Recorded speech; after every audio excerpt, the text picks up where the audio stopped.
My name is Sarah. I used to think family dinners were about love, sharing stories, and feeling like you belonged somewhere. I was wrong. They became my personal comedy show, where I was always the punchline. Every Sunday, without fail, I'd sit at that familiar oak table, watching my relatives feast on more than just food. They devoured my dignity, piece by piece, with every sideways glance and muffled laugh. My opinions were dismissed before they fully left my lips. My job was described with that particular brand of family cruelty, mock sympathy wrapped in fake concern. "Oh, Sarah's got her cute little desk job again," my aunt would coo, like I was a child playing office with toy phones. The worst part wasn't the laughter that followed. It was how I learned to laugh along, how I trained my face to smile on cue, pretending their words didn't slice through me like paper cuts that never quite heal. I became an expert at shrinking, at making myself small enough to fit into the corner they'd carved out for me. Before we continue, drop a comment. Where are you watching this from, and what time is it there? I'd love to know how far this story is reaching, especially if you've ever felt invisible in your own family. Dad used to look at me with pride when I was younger. I remember his hands on my shoulders at my college graduation, the way he introduced me to his friends as my brilliant daughter. But somewhere along the way, his gaze shifted. It landed on my brother's latest investment pitch, my cousin's third failed startup that he still spoke about like it was the next Google. Meanwhile, I sat there with my spreadsheets and numbers, as worthless as dust in their eyes. "Must be hard to meet someone when you spend your whole life staring at a computer screen," my brother Marcus said one evening, cutting into his steak with surgical precision. The entire table erupted in laughter, and I felt that familiar burn in my chest, the one that starts as embarrassment and ends as something much colder. I stopped defending myself after that dinner. What was the point? They needed someone to look down on, someone whose struggles made their own mediocrity feel like success. I was convenient. I was safe. I was the family failure. And that role came with a strange kind of job security. So I withdrew. Not dramatically, not with slammed doors or tearful exits. I simply began to fade, like a photograph left in sunlight too long. I showed up to dinners, but contributed less. I listened to their stories about new cars and Instagram-worthy vacations, while my own life became something I stopped sharing entirely. What they didn't know, what none of them bothered to ask about, was that my quiet life had teeth, that those spreadsheets they mocked held more power than all their grand plans combined, that the numbers I lived in every day were keeping something alive right under their ungrateful noses. It started 5 years ago with a phone call that changed everything. Uncle Robert's voice was different that Tuesday night. Shaky, desperate in a way I'd never heard before. The family business, the one Dad had built from nothing, the one that paid for Marcus's MBA and Cousin Jenny's endless startup attempts, was bleeding money. "Sarah, I need your help," he whispered into the phone like he was confessing a crime. "Your father can't know. Not yet. Maybe not ever." The numbers he showed me were worse than bad. They were catastrophic. Years of careless spending, inflated salaries for family members who treated the business like their personal piggy bank, investments that looked good on paper but crumbled under scrutiny. The company that had once been Dad's pride was barely breathing. I should have walked away. Should have let them face the consequences of their arrogance and poor choices. Instead, I found myself working 16-hour days, poring over financial statements in my cramped apartment, while they slept peacefully in their suburban houses. I became a ghost in the machine, channeling money through carefully structured loans that looked like they came from Uncle Robert's personal accounts. I restructured debt, negotiated with creditors, and slowly, methodically, pulled the family business back from the edge of bankruptcy. Every decision was calculated, every dollar accounted for, every move designed to be invisible. The irony wasn't lost on me. While they mocked my little desk job, that same job was giving me the financial knowledge and connections to save theirs. My degree in financial analysis, the one Dad had called practical but uninspiring, became the lifeline they never knew they needed. Months turned into years. I watched them toast to another successful quarter while I sat in the corner, knowing I was the reason they had anything to celebrate. Dad would stand up at those dinners, raising his glass to the family's hard work and business acumen, never knowing that his dismissed daughter was the architect of every recovery they celebrated. The humiliation they dealt me became something else during those years. It hardened into armor, each dismissive comment adding another layer of protection around my heart. Every time Marcus bragged about his latest deal, I remembered the 3 times I'd quietly fixed his mistakes in the company's books. Every time Jenny complained about needing more startup funding, I thought about the salary she drew from a business she'd never actually worked to sustain. I started keeping a mental tally of their gratitude versus their debts. The score was more lopsided than any game I'd ever watched. My social life disappeared entirely. Not that I'd had much of one to begin with, but those late nights spent saving their legacy meant I had even less time for the connections they claimed. I was too pathetic to make. I became a hermit by necessity, living in spreadsheets and financial projections while they lived in blissful ignorance. The strangest part was how good I became at playing their game. I perfected the art of self-deprecation, learned to make jokes about my own loneliness before they could. I became the family punching bag who punched herself first, and somehow, that made it hurt less. Or maybe it made it hurt more, and I just got better at numbing the pain. At least Sarah's consistent, Dad said one evening when I declined yet another family vacation I couldn't afford. Couldn't afford because I was secretly funding their business. Always got an excuse to stay home with her computers, the table. Laughed and I smiled, but inside I was doing calculations. I was figuring out exactly how much that vacation cost, how much of it was funded by company profits, and how much of those profits existed because of my invisible hand guiding their financial ship away from the rocks. Uncle Robert would catch my eye sometimes during those dinners, a flash of guilt crossing his face before he looked away. He was the only one who knew the truth, and the weight of that secret was eating him alive. But he was also too proud to tell the family that their least successful member was the reason they still had anything to be proud of. I don't know what I expected from those years of silent service. Maybe I thought someone would notice the correlation between my late nights and their sudden financial stability. Maybe I hoped Dad would ask why his struggling business had suddenly found its footing right around the time I started working those mysterious overtime hours I never quite explained. But hope, I learned, is a luxury people like me can't afford. Hope makes you vulnerable, makes you care about recognition when you should care about results. I stopped hoping and started planning. Because if there's one thing spreadsheets teach you, it's that every number tells a story. And I was getting very good at reading between the lines. The turning point came on a Thursday morning that started like any other. I was at my desk, reviewing quarterly reports that would never bear my name, when my phone buzzed with a text from Uncle Robert. Emergency meeting, family business, come now. My stomach dropped. In 5 years of secret partnership, he'd never summoned me to the office during business hours. I'd always been the shadow consultant, the after-hours miracle worker who fixed problems in the dark. Walking into that building during the day felt like stepping into sunlight after years underground. The conference room was fuller than I'd expected. Dad sat at the head of the table, looking older than I remembered. Marcus was there, expensive suit wrinkled like he'd slept in it. Jenny clutched her phone like a lifeline. And there, at the far end, sat a man I didn't recognize. Mid-50s, silver hair, carrying a briefcase that looked like it cost more than my monthly rent. Sarah, Dad said, and his voice carried a weight I'd never heard before. This is David Chen, our new accountant.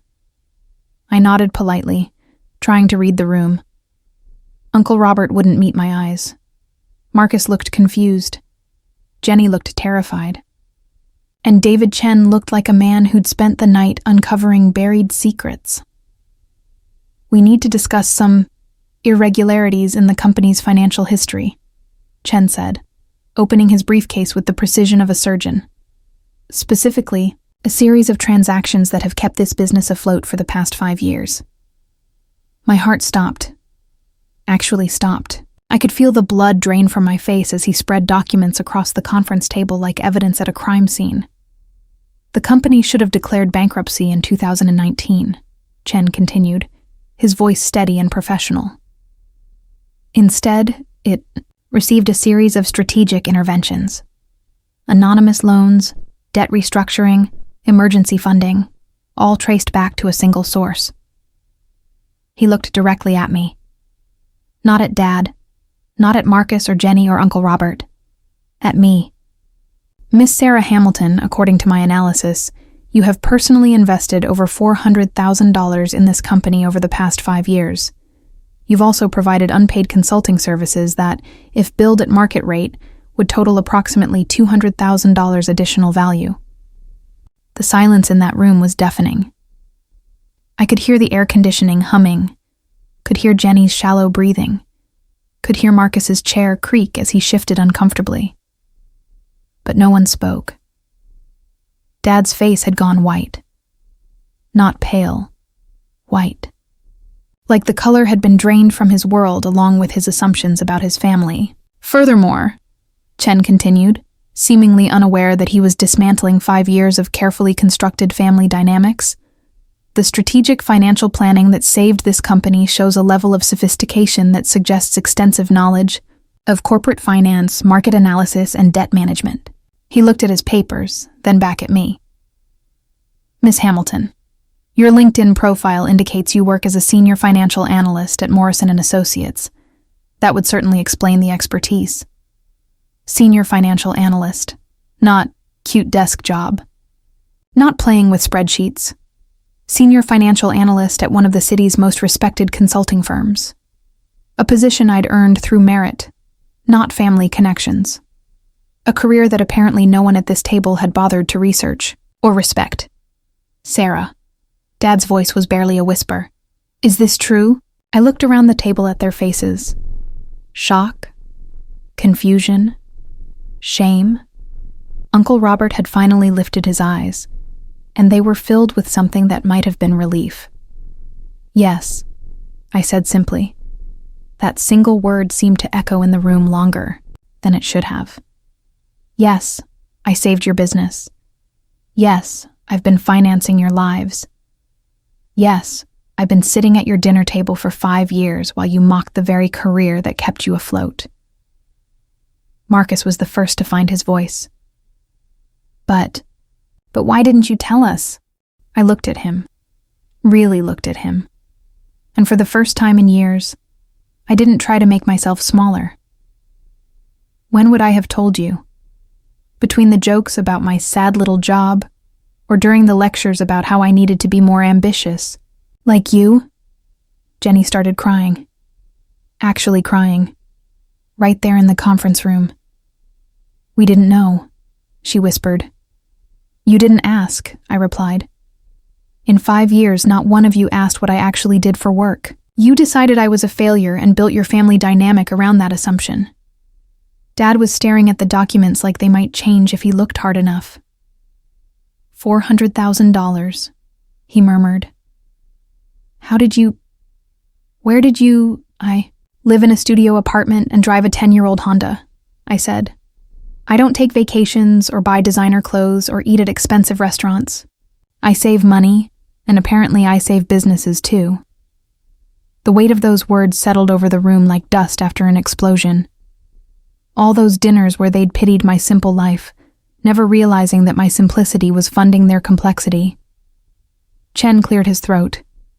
There's more. Miss Hamilton, your financial interventions weren't just monetary. The strategic restructuring plan you implemented, working through Mr. Robert Hamilton as intermediary, shows remarkable business acumen. You essentially rebuilt this company's foundation while maintaining operational continuity. Uncle Robert finally spoke. She saved us, he said, his voice hoarse. All of us. The business, our jobs, our reputations, everything. Marcus leaned back in his chair, running his hands through his hair. My salary, he said slowly. My bonuses. The expansion project I've been bragging about. It's all because of you. I nodded. The expansion project was my idea. I wrote the proposal. Uncle Robert presented it as his own because we knew you'd never listen to it coming from me. The irony was perfect.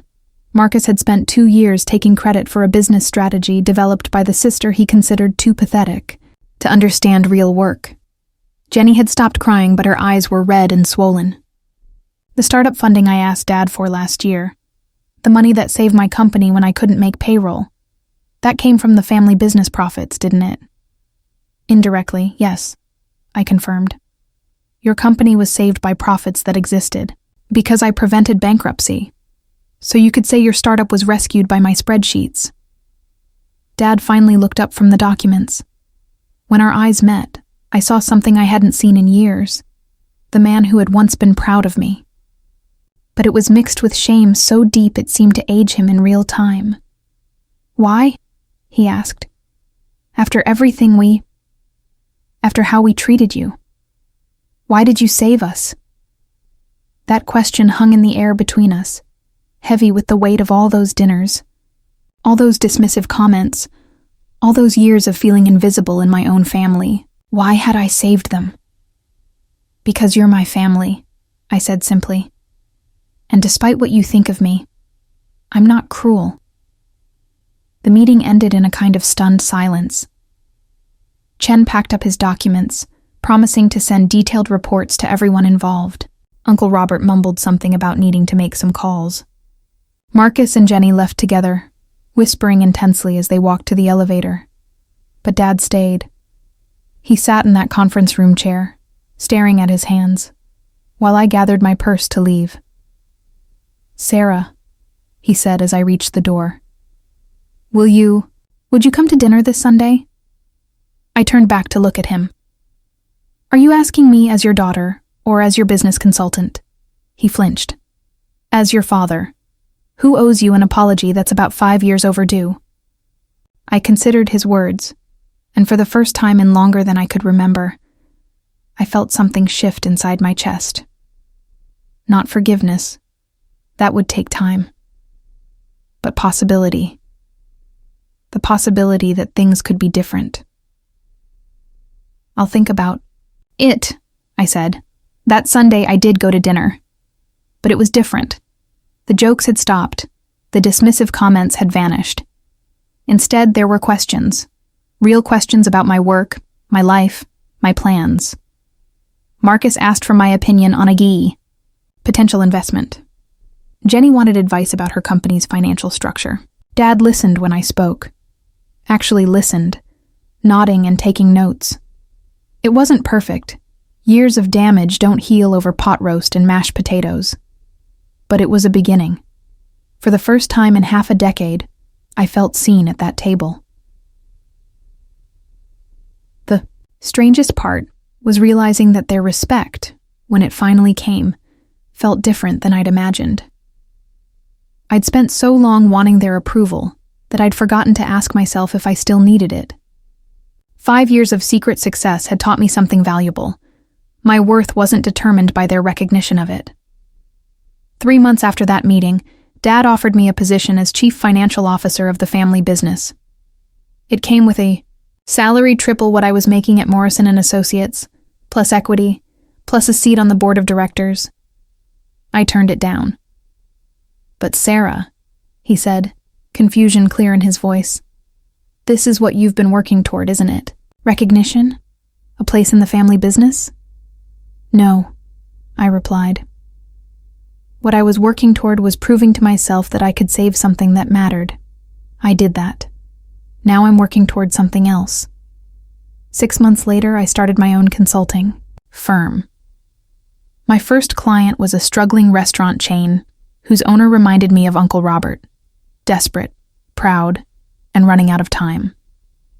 My second client was a tech startup founded by 3 women who'd been laughed out of every investor meeting they'd attended. I called the firm Hamilton Financial Solutions, not after my family name, but after myself. After the woman who learned that sometimes the most powerful thing you can do is succeed in silence until you're ready to speak. The family dinners continued, but my role had changed. I wasn't the joke anymore.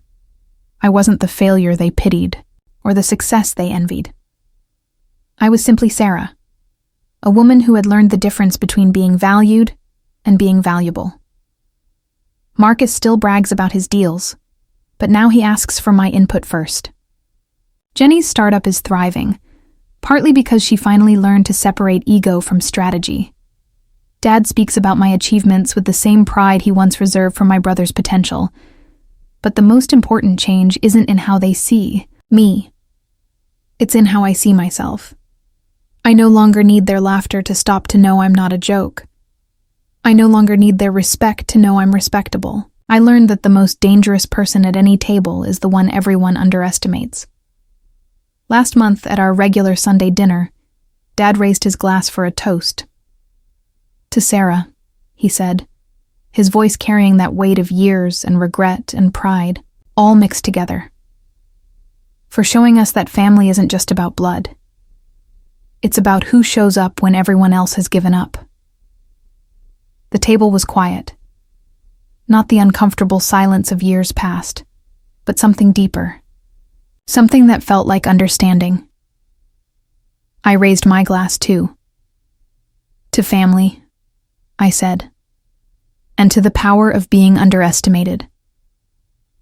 We drank to that, and for the first time in years, when I looked around that table, I didn't see people who had hurt me. I saw people who had learned finally to see me. They say justice is served cold, but sometimes justice isn't about revenge or punishment. Sometimes it's about patience. Sometimes it's about doing the right thing long enough that the world has no choice but to notice. Sometimes justice is a spreadsheet that saves the people who never knew they needed saving. And sometimes the best revenge is simply being too valuable to ignore.